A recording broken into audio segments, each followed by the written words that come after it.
Hey guys, I wanted to start this out just getting to know you and getting to know me. I didn't really think I would ever be doing this. I didn't think that I would get the opportunity to sit down and share my story or even parts of it with people. I wanted to say that I am so grateful for anybody who chooses to sit down and listen because this means the world to me. I guess I should start by introducing myself. My name is Taylor, I'm 21 years old, and I live in Seattle, Washington. I've always had this feeling like there was something greater out there for me. I guess I just sort of didn't belong, or at least I felt like it. Like I was an alien in this world and everybody else around me was so normal while I was so different. I've always been the loud kid, the obnoxious one who didn't know how to quiet her voice. I've lost track of how many times I've been in the middle of a conversation and somebody told me to lower my voice because I was being too loud. I couldn't really help that. I think it's just kind of who I am. I'm loud, and I'm crazy, and I'm learning to love that about myself. That's why I wanted to document this journey. Even if nobody listens, even if nobody's interested in what I have to say, I want to remember this, to remember why I started this journey. Now, for the record, I'm not saying I don't believe in God. I don't actually know what I believe in. I think it's kind of dumb to think that there's only one thing out there, though. I mean, there's so much that different people believe in, and the idea that there's only one higher being controlling this entire world just never sat well with me. I look around all the time and see people hating each other and being so awful towards one another. Sometimes I can't wrap my head around why you would choose to be angry at people when they probably haven't done anything to you. Even if they have, I don't feel it's worth my time to worry about it. If somebody's hurt me, somebody's made me feel bad, I don't know, maybe that's just me. And again, I did say I was the weird one. So it's nearly 3 a.m, and I'm sitting here at my desk using the text-to-speech mode on my laptop to write this out, to get my words out. I knew that if I typed this out, it wouldn't turn out as eloquent as I wanted it to. I wouldn't get all the things out I wanted to say. I'm not trying to be heavy. I'm not trying to push my emotions onto you guys. These are just my thoughts. And I thought for the first episode, it would be great to share the experience I had the other night that I like to call my spiritual awakening. I don't really know if that's what it is, or if I was just in my head for way too long. But it was an amazing experience, and I felt this insane amount of peace after it happened. Even if it wasn't my spiritual awakening, I'm grateful for it. It opened my eyes to all the things that I can do with just the power of my mind. And that's what I wanted to share with you guys today. I'm new to this whole world of spirituality, so I decided to give meditation a try for the first time. I had this strange vision, and I feel like I just have to share it with somebody. This is how that went, and I am not afraid to admit that I cried the entire time. So I laid down on the floor, and first I laid a blanket out, because it's cold, it's winter. But I laid a blanket down on the floor, and covered myself up with another blanket, put a pillow under my head, and on top of my eyes. And I just breathed. And I breathed, and I breathed, and I breathed, and at first I thought nothing was working. Nothing happened for a while.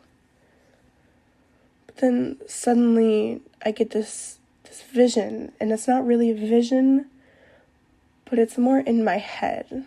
When I think people say vision, I imagine them actually seeing it with their eyes, and I don't know if that's wrong or dumb, but it was crazy. I'm walking down the hill towards the old house with the apple tree where I played with my parents as a child. I watched myself climb the stairs in the house and somehow make it onto the roof. Suddenly, it was like my whole soul detached from that body as I was watching and began floating upward in a beam of light. I make it to just under the clouds when this being appears to me. She didn't have any set facial features, kind of like her face was something I'd never seen before. Because your brain can't make up faces you've never seen, and it was like it was trying to make up this face that never existed to me. Her hair was long and slightly wavy. She was wearing a flowing dress, and she looked like she was made out of a cloud. She took my hand and brought me back down to earth, kind of grounding me.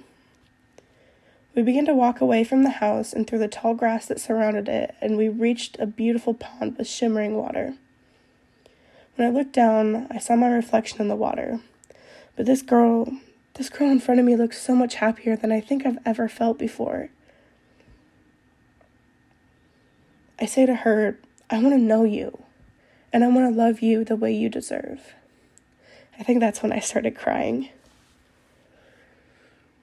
In my mind, she reached out to me, and I grasped her hand as we smiled at each other, and a warm golden light spread through me.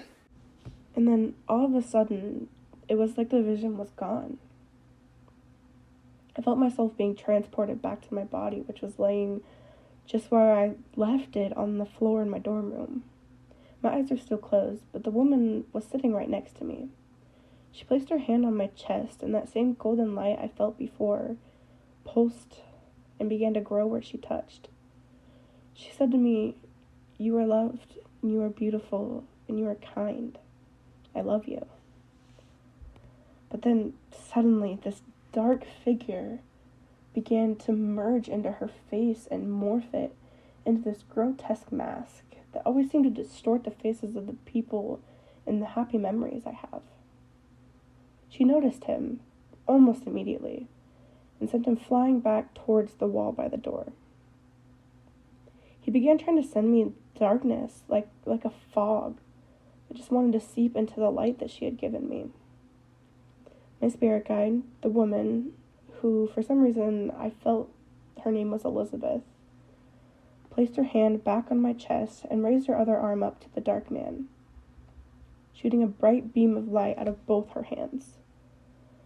And I felt this strength, this power begin to grow in me, and eventually I was able to send this light back through her towards the man. It was like he began to disintegrate right before my eyes, into ashes, which somehow turned into white sand on the floor. Elizabeth picks them up, turns them back into light, and returns them to my body. After a few minutes, the man, the dark man, materialized on the other side of the door. I couldn't see him, but I knew he was there. Elizabeth said to me, "The only power he gets from you is yours. Only you can send him away." After she said that, I began to feel the man shrink to the size of a small bird, maybe. Elizabeth transported me to the path where my memories box was. That's another story for another time, though. And I see the man has been put in a cage inside a plexiglass box, inside another cage, like he was so powerful that he needed to be locked up 3 times over. I saw my father there like he always was, but Elizabeth told me that that man that I saw and that I see every time I visit that memories box was not my father, and he was the guardian of the path. He began to pulse with the same golden white light that Elizabeth had and that I had in the vision in the pond, and I instinctively knew that if the dark man in the box, or even the memories, tried to break free without me letting them, my guardian will keep them there. I feel like I have power over my feelings again. And I know that when I struggle or begin to feel like this world is just too much again, Elizabeth and the guardian will be here to keep me safe and lift me up. I'm never alone. and I'm strong enough to take on anything. I am loved, I am beautiful, I am kind, and I love myself.